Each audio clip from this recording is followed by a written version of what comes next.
Assalamualaikum warahmatullahi wabarakatuh. Nama saya Resiana dari Universitas Islam Negeri Raden Intan Lampung. Jurusan Sosiologi Agama, dosen mengampu Ibu Erin Maulidi. Di sini saya akan menjelaskan tentang interaksi sosial. Interaksi sosial merupakan hubungan timbal balik antara individu dan individu, antara individu dengan kelompok, atau antara kelompok dengan kelompok dalam berbagai bentuk seperti kerjasama, persaingan, atau pertikaian. Interaksi terjadi dalam kehidupan masyarakat dalam segala aspek. Manusia sebagai makhluk sosial tidak dapat dipisahkan dengan interaksi sosial, karena pada dasarnya interaksi dalam masyarakat merupakan hal yang utama. Interaksi sosial menurut para ahli. Yang pertama yaitu dari Bas-Rowi.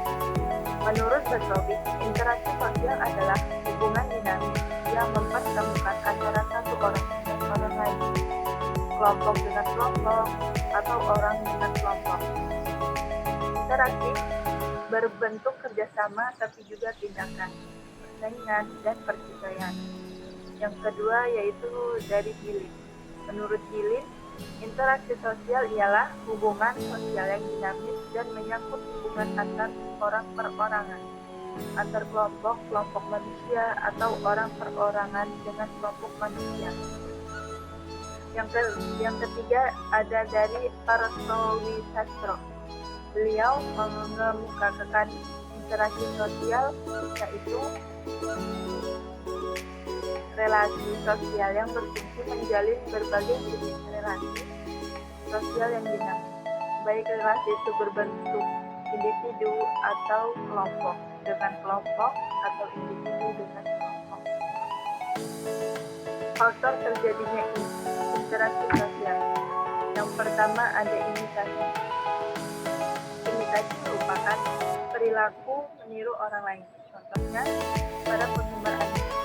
Saat ada event anime, mereka akan menirukan pakaian yang digunakan anime yang mereka sukai.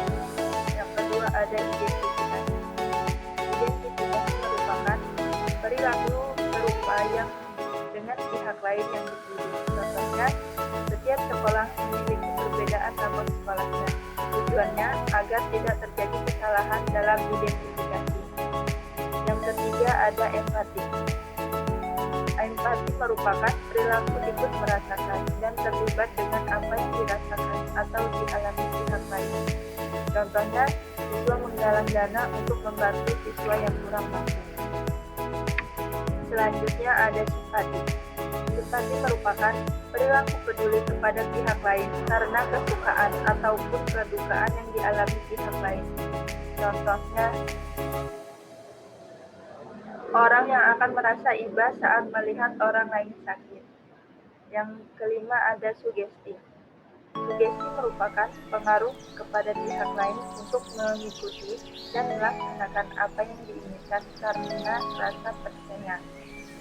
Contohnya, orang yang tersugesti bahwa bubur ayam itu tidak enak, maka seterusnya ia tidak akan suka bubur ayam. Yang terakhir ada motivasi.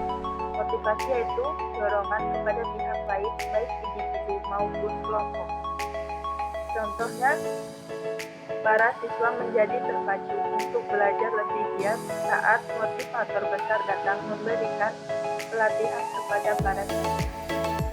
Selanjutnya ada bentuk-bentuk interaksi sosial. Bentuk-bentuk interaksi sosial berdasarkan prosesnya ada dua, yaitu proses asosiatif dan proses disosiatif. Proses asosiatif ada 4, yaitu kerjasama. Proses kerjasama yaitu proses yang dilakukan oleh semua kelompok atau perorangan untuk mencapai tujuan bersama yang diawali dengan kesamaan tujuan. Yang kedua ada akomodasi. Akomodasi merupakan untuk menciptakan keseimbangan interaksi sosial terkait dengan norma yang ada di masyarakat. Yang ketiga ada asimilasi. Asimilasi yaitu usaha-usaha untuk mempertinggi kesatuan tindakan, sikap, dan proses mental dengan memperhatikan tujuan dan kepentingan bersama. Dan terakhir ada akulturasi. Akulturasi merupakan semua bentuk penerimaan atas unsur-unsur baru dan menjadikannya manusia kebudayaan baru tanpa menggeser kebudayaan lama yang sudah ada sebelumnya. Yang kedua yaitu proses disosiatif. Proses disosiatif ada 3, yaitu persaingan. Persaingan merupakan proses sosial di mana dua belah pihak saling berlomba melakukan sesuatu untuk mencapai tujuan mereka. Yang kedua ada kontravensi. Di sini kontravensi yaitu proses sosial yang ditandai ketidakpastian, keraguan, penolakan, dan penyangkalan yang tidak diungkapkan secara terbuka. Yang ketiga ada konflik. Konflik merupakan bentuk lanjut dari kontravensi. Konflik merupakan gejala sosial alami yang sering terjadi dalam masyarakat. Syarat terjadinya interaksi sosial. Yang pertama, adanya sosial. Merupakan awal dari terjadinya interaksi sosial dan masing-masing pihak saling berinteraksi meskipun tidak saling bersentuhan secara fisik. Jadi, kontak tidak harus selalu berkomunikasi. Yang kedua, ada komunikasi. Komunikasi merupakan pengiriman pesan dan penerimaan pesan dengan maksud untuk dapat dipahami. Proses komunikasi terjadi pada saat kontak sosial berlangsung. Yang ketiga ada tindakan sosial. Tindakan sosial adalah tindakan yang mempengaruhi individu lain dalam masyarakat dan merupakan tindakan bermakna, yaitu tindakan yang dilakukan dengan mempertimbangkan keberadaan orang lain. Jadi kesimpulannya, masyarakat adalah manusia yang hidup bersama di suatu wilayah tertentu dalam waktu yang cukup lama, yang saling berhubungan dan berinteraksi dan mempunyai kebiasaan, tradisi, dan perasaan persatuan yang sama. Sedangkan interaksi sosial adalah suatu hubungan antar sesama manusia yang saling mempengaruhi satu sama lain, baik itu dalam hubungan antar individu, antar kelompok, maupun antar individu dan kelompok. Perubahan sosial adalah interaksi sosial dalam suatu hubungan antar sesama manusia yang saling mempengaruhi satu sama lain, baik itu dalam hubungan antar sesama individu, antar kelompok, maupun antar individu dan kelompok.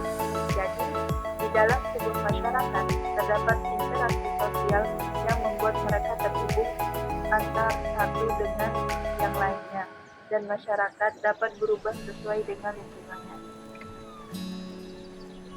Sekian penjelasan interaksi sosial dari saya. Kurang lebihnya saya mohon maaf. Billahi taufiq wal hidayah. Wassalamualaikum warahmatullahi wabarakatuh.